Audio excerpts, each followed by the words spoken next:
Hi everyone, my name is Helenique Arjuru, clinical psychologist. I'm joined with Marcus Ambrester, a therapist in the United States, and we've been speaking about relationships and higher love, how to have more conscious connection, and how to really understand our role as woman and man in relationships, but also as people developing ourselves and being able to go into a deeper process in relating.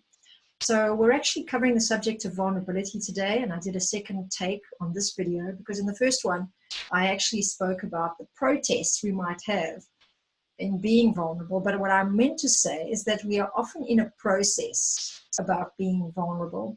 And certainly Marcus and I, when we went into our own personal protest around this subject, which is how I was feeling about it, we discovered that there was actually a deeper process going on for each of us. And it's been a really interesting journey so far because Marcus was suggesting that we tell our personal stories as therapists to all of you listening. And I was having a protest about that. I was not sure how much to share.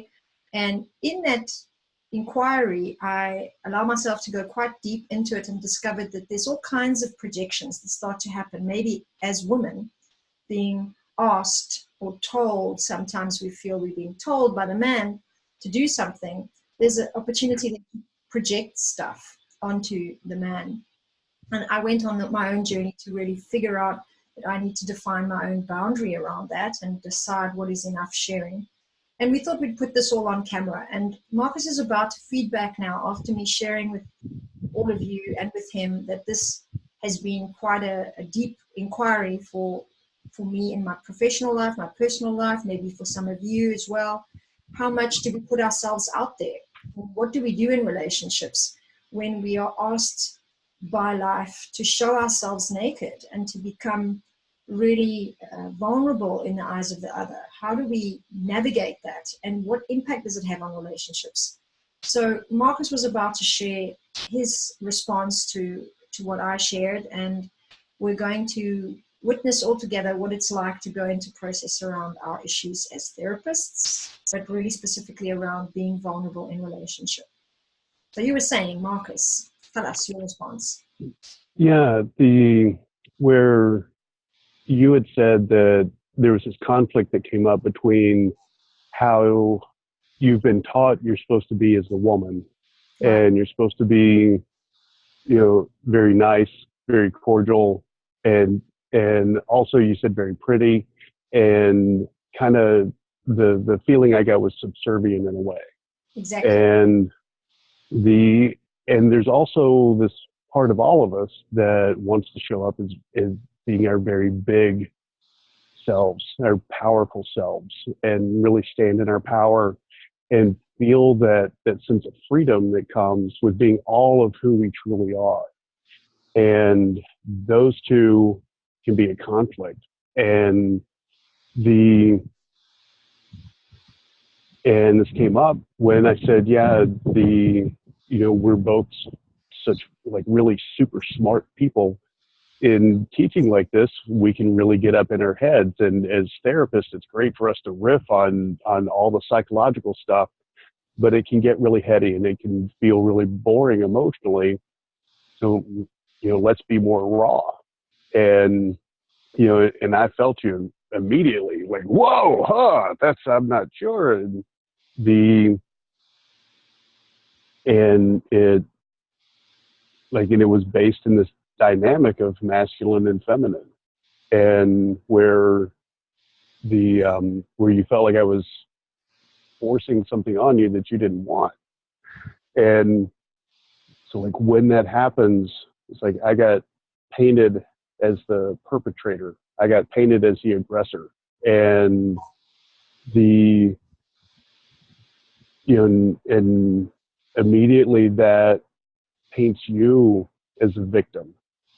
And like that matches with like, hey, women have been victimized in so many cultures in being told that they're supposed to be small. They're supposed to be, nice. You're just supposed to be pretty and not push men's buttons.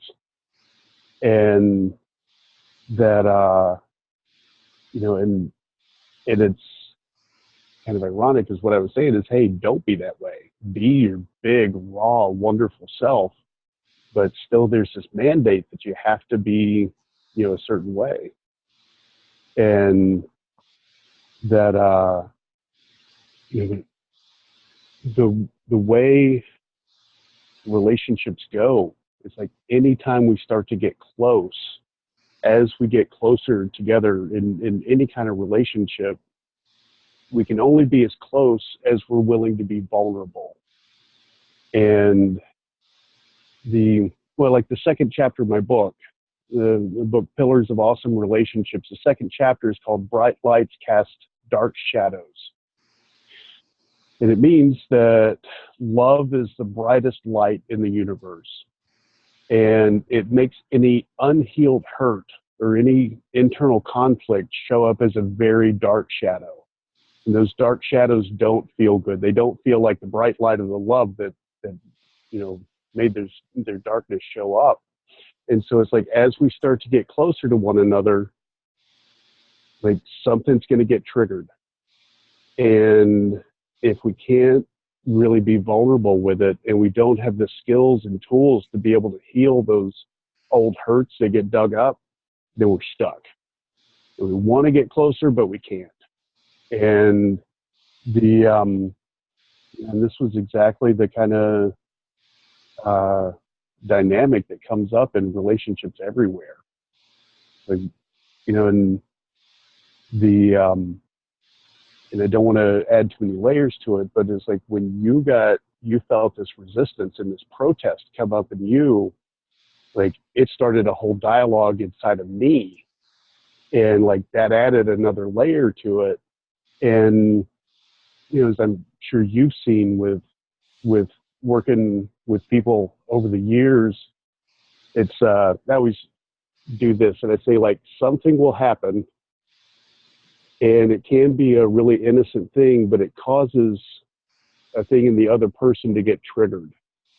And oftentimes that trigger leads to the first person getting, like, it creates a counter trigger, and the way they react to that trigger causes like another layer of triggering, and things blow up really quickly with couples.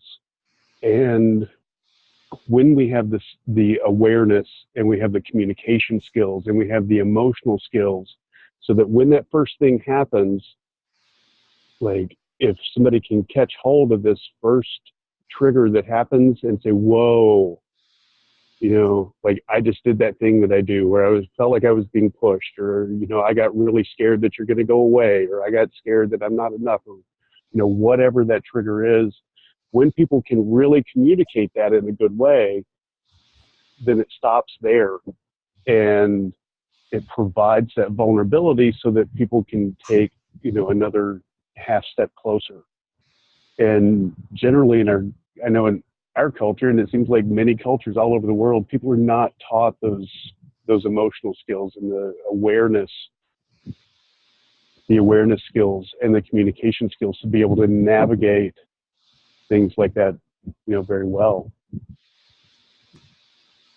There's so many points in what you're sharing, and I think so many areas of life where this is relevant. Like there's a personal experience I'll share of mine where I worked with a therapist who was working in the old style of psychotherapy, if any of you remember or know.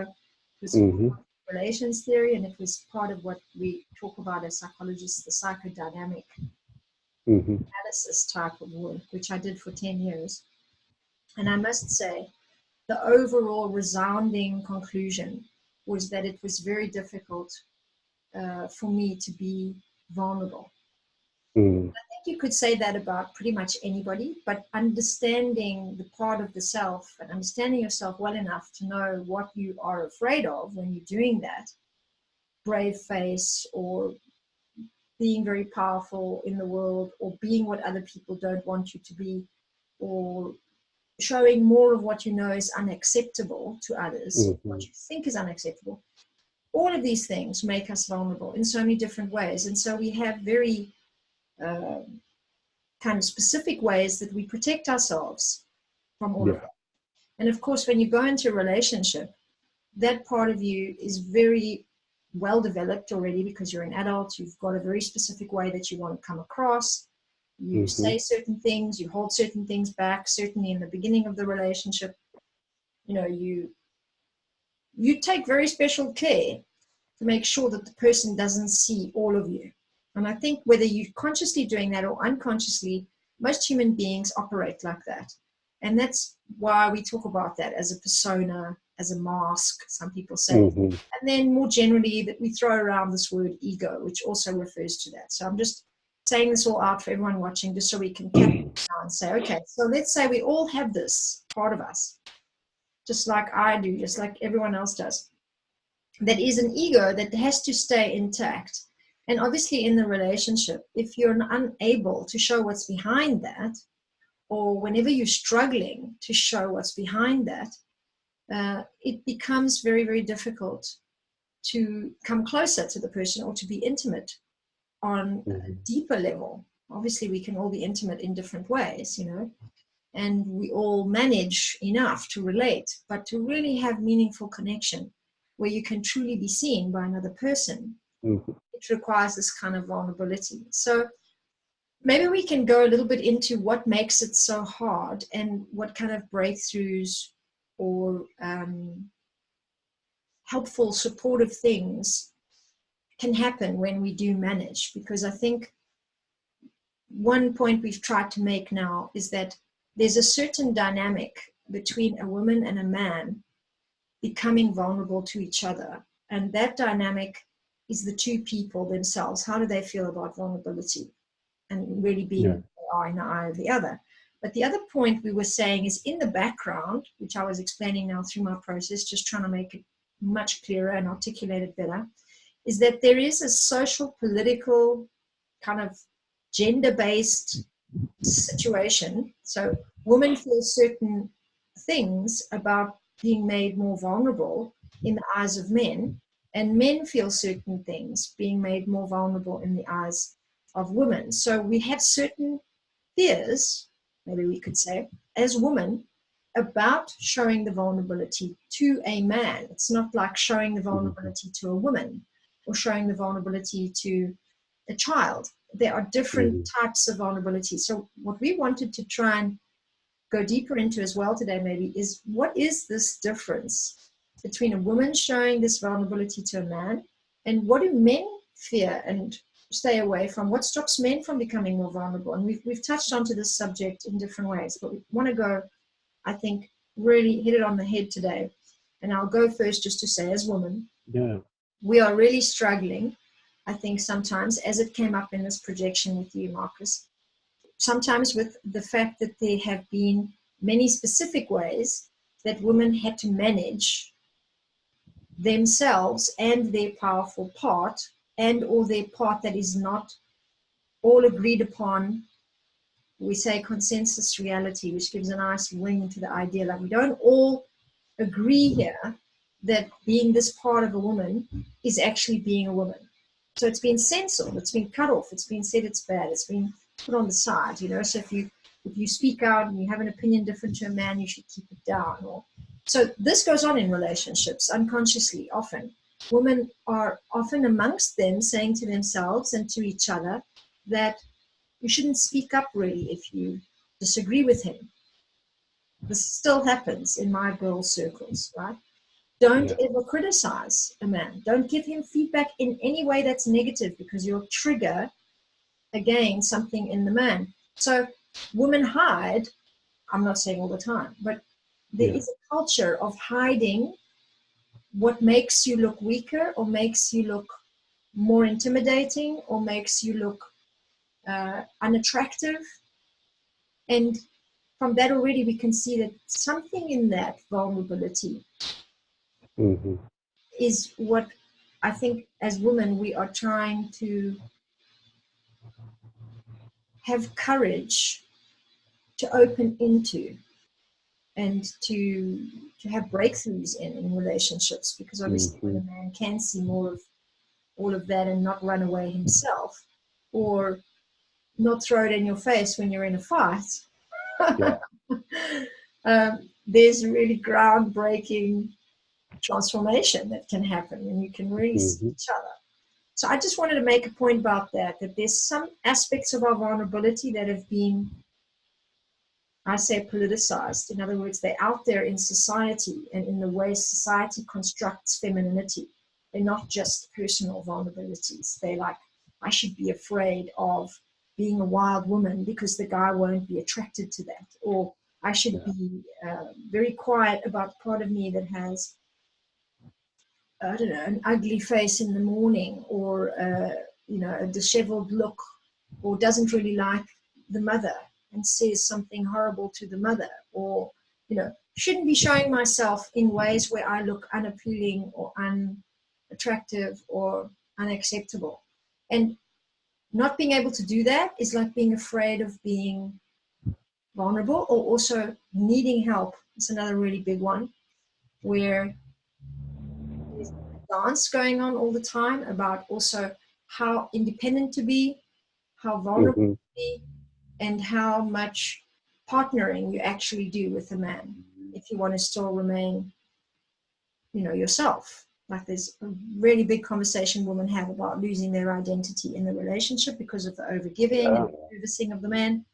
So there's a great vulnerability in being the nurturer and the giver and the kind of idea of woman that we've been told to be. That makes you in some way um, somehow a possession to the relationship, or a resource for the relationship that you can't always free yourself from because you're supposed to be in that kind of box. So Yeah. there's different types of vulnerability. So I've just shared a few of them that I can think of from my side as a woman.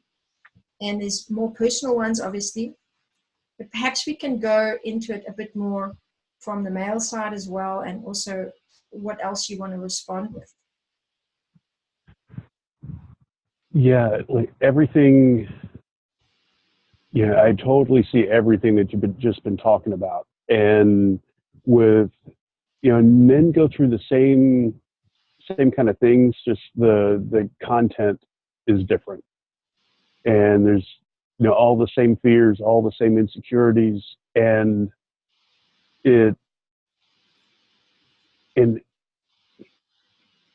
and what I see so much with men is it's the same fears that drive the behaviors that try and get women to be small in some way. It's uh, the same core fear in men that try and get women to be more subservient, or to not share their opinions, or like emotionally attack women when when the men do feel insecure. Like if a woman said something that feels critical to him, he'll attack it. It's like it's the same core fear. It's just a different expression of it. And when in my experience, when we learn to see those core fears for what they are, just as fears, and in the most profound piece that I'm aware of